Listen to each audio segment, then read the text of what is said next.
Hello everybody and welcome back to another overview and buyer's guide for City Skylines. This is for the Industries DLC, the most recent one to come out as of making this video.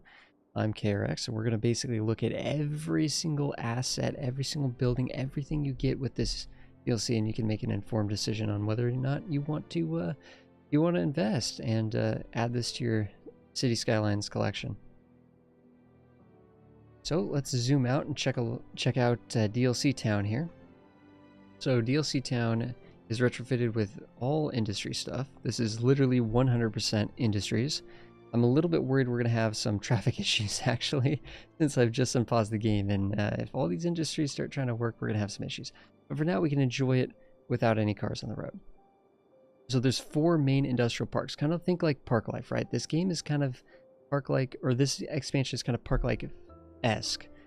They kind of took the concept of park life and they applied it to industrial zones. So these are all ploppables, they're no longer growables. These replace the 4 specializations that we had in the base game. Agriculture, forestry, oil, and ore. Now, first we could look at agriculture. So you create a park, like in Park Life, but it's an industrial park. Here's the main building for it, right over here. Create this, and everything sort of operates from this building. The garbage gets picked up here, the crime gets taken care of here, so on and so forth. But these individual buildings either create the goods or start to process the goods or store the goods. So, and then there's some miscellaneous buildings. Like every park has worker barracks that increase the efficiency of the park, and storage maintenance buildings, which just increase the storage efficiency of the different storage bits in the park. So here's for agriculture, we have the main building.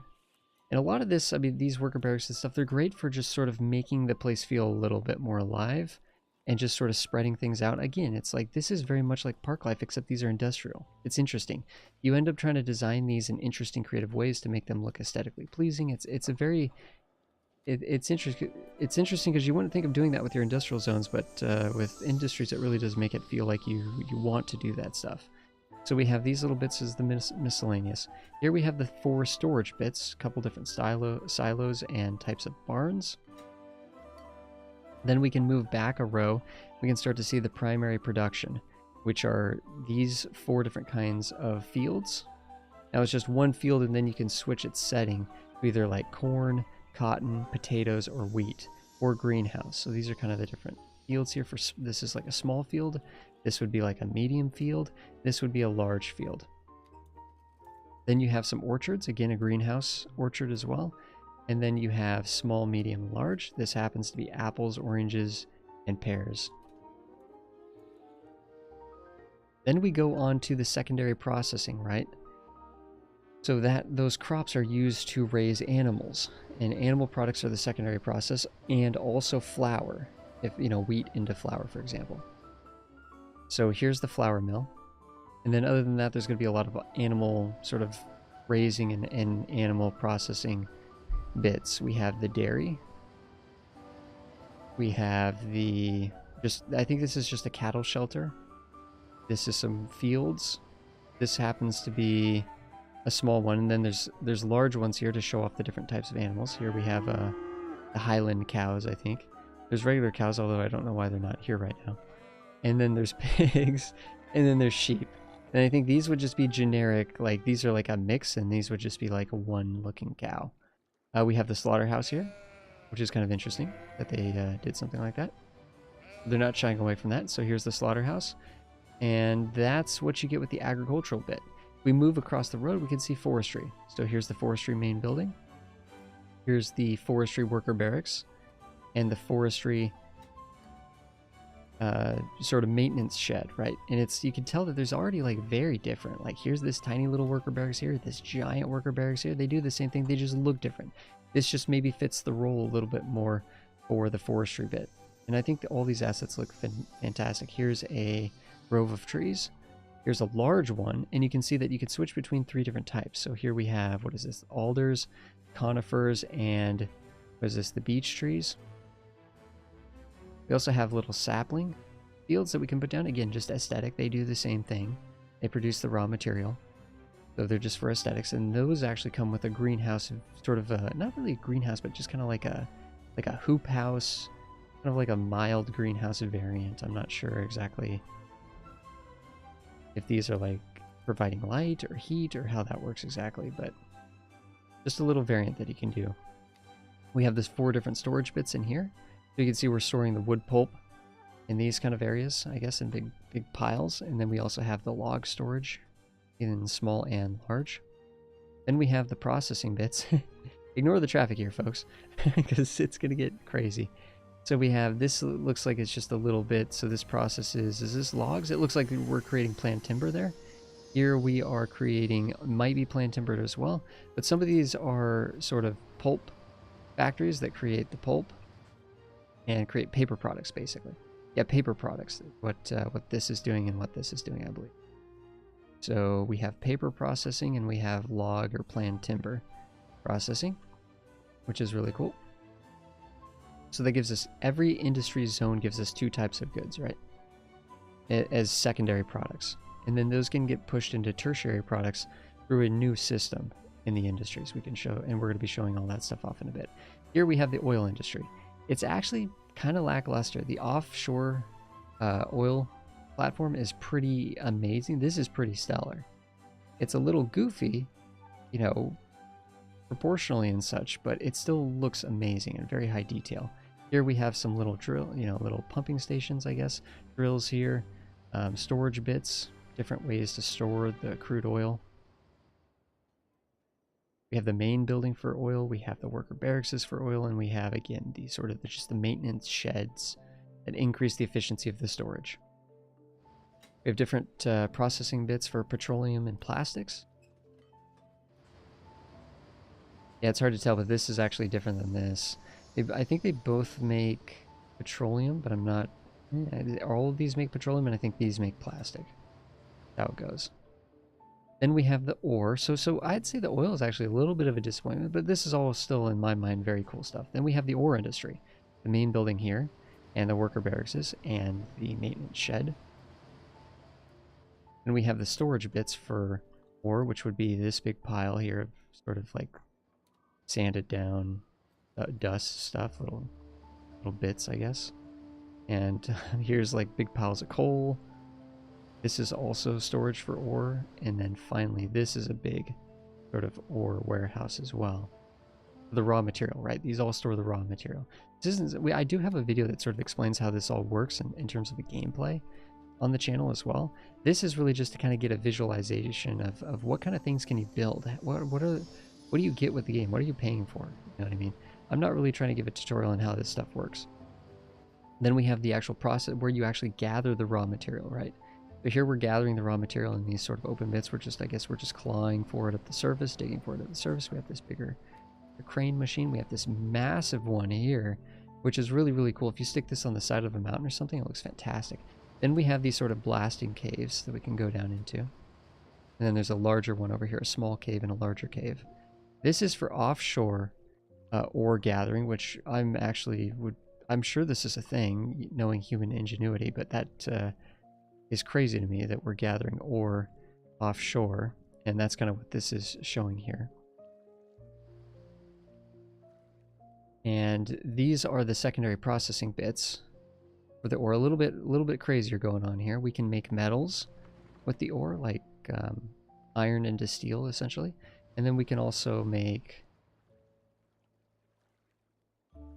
glass. So I believe this is for making fiberglass or just glass. So those are the 4 little bits there for the ore industry. There, we've checked out the 4 different kinds of parks, right? And these do not mix and match. Like, unlike Park Life, these ones do not mix and match. But some of the more things that you get in the DLC is you get warehouses to store the secondary goods, right? These can store, you assign these to a particular kind of good. So you would assign this to animal products, or you'd assign this to metal. And that kind of good would store into these warehouses here. We sort of a tiny, a small, a medium, and a large. And then the crazy thing that you get, if we zoom out and we see all these crazy, unique looking, crazy buildings, is instead of getting unique buildings and monuments and things like that, you actually get unique factories. I think there's 15 unique factories that use different combinations of goods. So you have something as simple as just the bakery, the Go Nuts Donuts. So this bakery right here just uses only agricultural area, or only agricultural goods, crops, and animal product, and also all three. So it's crops, animal product, and flour.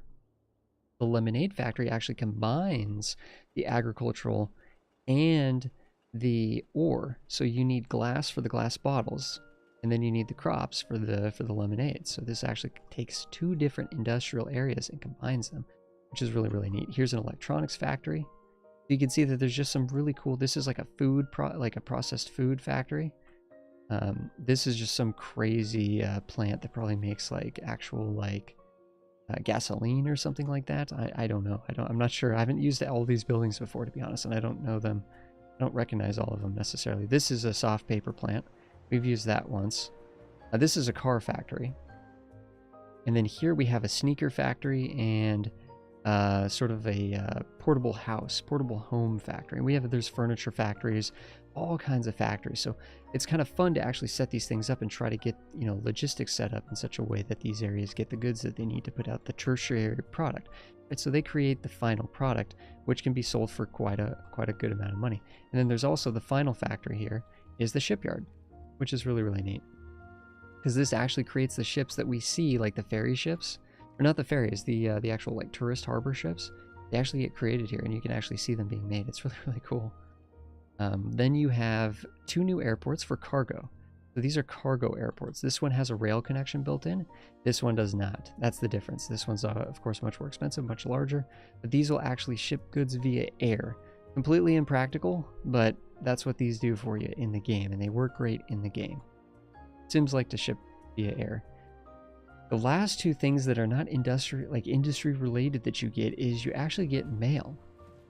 So there's the sorting center here, and then there's post offices. The post offices you would put near the neighborhoods, right, in the neighborhoods, and these distribute mail to the citizens and just make them happy for it. This sorting center is actually where sort of like the mail comes in from the outside. Mail gets processed and sorted there, then it gets sent out to the actual sort of mail post offices, local post offices that then just sort of deliver the mail to the Sims. So there's a little bit of a chain going on there. It's interesting because you can actually import and export mail. It's kind of weird. I don't think you make money off of it, but we can see that they're creating a little bit of pollution here. That is everything that you physically get in industries, and man, is it a lot. We didn't stare at every single building for that long, but you get a ton of stuff. But really, it's all about making those 4 parks. But you can imagine how, like, if we did an ore industry over here, maybe this isn't even a big enough hill. Maybe like over there, this could it could be carving out into the mountain. We could make like a quarry over there. How cool that would be. Or a huge, massive, sprawling agricultural area. Or, you could do forestry up in these hills, like in these dense forested areas that would make it look really good. You could do oil in like a deserty sort of open area. You could do oil in like a tundra area. So you can really there's a lot of customization option, a lot of creativity potential with this Industries. It's definitely one of my favorite DLCs, but it's very specific, right? This doesn't bolster the base game. This gives you specific things to do in addition to the base game. So it's really kind of its own branch of the game doing this stuff. If we kind of get out of this mode, everything's going to be freaking out here. We're okay with that. If we click on one of these, we can notice that there are some additional we can kind of track the flow of goods here. And then there are some, and we can, I have a video that sort of explains this a little bit better. And we have some policies here that we can hit. None of these are game changing. It's just like, improve work safety conditions. I guess it improves the health of the workers, improve logistics, increases the storage capacity of the processing plants and extractors, and then advanced automation just basically gives it the park more efficiency. If we look at the city policies here, we get free Wi-Fi, which I believe reduces the amount of mail accumulation. That's what it says there. Automated sorting increases mail capacity, but it radically increases the amount per, the cost per building. And then we also have the workers' union, which basically I think increases just the happiness of the Sims that work in the industrial areas. So, some policies there. And then the game also, or the DLC, right? Industries DLC also comes out with 5 new maps that we'll take a look at now. We have Industries map number 1. This is the Twin Fjords. And not a lot of texturing on these hills, but it's a pretty awe-inspiring map. Definitely feel like a city in this area could look pretty crazy. There's definitely a lot of cliffs and just dirt, right? Like, I mean, there's just a massive amount of dirt on this map. Um, kind of a little thing here. I mean, this kind of just doesn't look the best. I'm not gonna lie. This just doesn't look great, but it's kind of interesting. I almost considered building on this one, but I think there's some others with the industry that I like a bit more. Let's go check out the next one. Industries map number 2. This is going to be Marble Canyon. Take a look at it here. Kind of a crude looking map, I think. A little bit of texturing here, but I don't know if that's enough to really give. I don't know. This one doesn't scream at me. But this is Marble Canyon here. Sort of focused around this sort of fidget spinner style river here. Map number 3 for industries is Wood Garden. We've actually played on this one before. And I played mostly vanilla on it. So I kind of was paying attention to where the resources were. So we have some really nice sort of fertile ground. All of these maps for industries are very heavy on resources. We have ore here, we have ore over here. We have, you know, obviously tons of forestry. I don't think there's any oil on this map. No, there's no oil on the map. You can see as you go up the river, there's some really interesting sort of islands, river islands, and sort of multiple winding rivers that all kind of come together. This is just kind of a crazy map. I mean, even if it's not well detailed necessarily on a really individual level, although there is some little bits here that were a little bit more done with a little bit more care, you can kind of imagine how it's just kind of like, it's unique looking, you know what I mean? This is a very unique looking map. We ended up building our own. We actually ended up building a mountain here, like a big giant mountain, putting a forestry up in there. So it's kind of missing a big mountain, to be honest. And this is kind of the place where we decided to put something like that in. It actually worked out really good. Super fun map. I actually really like it. I like the boreal maps too. I think they look pretty neat, you know, just got the conifers and everything. I think they're fantastic. This is the 4th map for industries. This is Green Peaks. This is one that we're actually currently working on right now as the time of making this video. Really cool, really high detail. I mean, these rivers right here, lots of detail and rocks and things like that. Lots of texturing. Some really nice beach areas too. A lot of potential. Some little islands out here. These peaks have a lot of detail in them. Sort of these jetties, peaks. Some really nice shaped mountain ranges and things as well. Just really well shaped map. Lots of interesting areas to go. Relatively flat too in the buildable areas. I feel like a city on this map is gonna look pretty good. It'll look pretty good. And the final map for industries is Pearl Bay, which is it's a tropical map, and it's kind of a standard looking map, except for it has this one sort of main focal point here. You're definitely, I feel like you're supposed to kind of build on this section of the map and not so much go up this way, which, you know, this doesn't look awful over here. I just don't think that's the focal point of the map.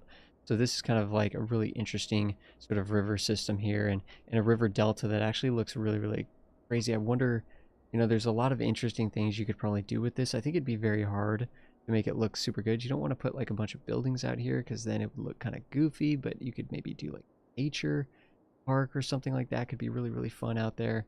You know, same thing. I mean, building out to these islands and things like that. This sort of volcano that's out here, you could do some really interesting stuff. I don't know. It's just kind of you could definitely do something interesting on this map. So this is Pearl Bay. And those are the 5 maps that you get with industries. The industries, wow, I was actually kind of impressed when I put everything down, when I put down those 15 unique factories and everything, and just the sheer amount of diversity and space there, and then all the different little bits for each of the industrial areas. You get a lot of stuff. It's very much like park life. You just get a lot of physical stuff. Each one of those industries, each one of those industrial parks, it's like every city you're going to want to do something like that. Pick 2 of them, pick 3 of them, you know what I mean, and put those in your city. And it gives the city like more themed areas, you know what I mean? This is our quarry. This is our oil drilling operation. This is our farming area, you know what I mean? So it really gives a lot of personality to the city, makes it feel like a complete society, I guess. So the Industries is really, really neat. It's very specialized, right? It doesn't bolster the base experience. It just gives you more stuff, just like Park Life. It's an extension to the game, which is, for someone who has all the other DLCs and someone that's played the game so much, that's actually really, really cool. That's why I really like Industries and I really like Park Life. But yet usually I always recommend, you know, After Dark or Green Cities, or yeah, usually those two, in terms of just sort of propping up the base game itself. But Industries is definitely a fantastic one. So, and yeah, thank you so much everybody for watching, and I will see you guys on the next one.